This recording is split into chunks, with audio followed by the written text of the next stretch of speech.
ప్రతిరోజు కొంత సమయం కేటాయిస్తానని నా వంతు కృషిగా స్వచ్ఛత కార్యక్రమాల కొరకు శ్రమదానం చేసి పరిశుభ్ర ఆంధ్రప్రదేశ్ సాధించే సంకల్పానికి కట్టుబడి ఉంటానని ఈరోజు పరిశుభ్రత గురించి నేను వేసిన ఈ ముందడుగు ఆంధ్రప్రదేశ్ రాష్ట్రాన్ని శుభ్రపరచడంలో సహాయం చేస్తుందని నమ్ముతూ ఈ రోజు నుండి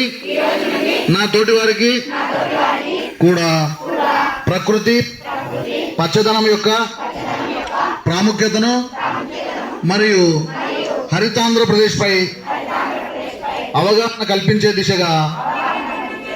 ప్రయత్నిస్తానని మన ఆంధ్రప్రదేశ్ను స్వచ్ఛ ఆంధ్రప్రదేశ్గా తీర్చిదిద్దేటట్లు నా వంతు కృషి చేస్తానని ప్రమాణం చేస్తున్నాను.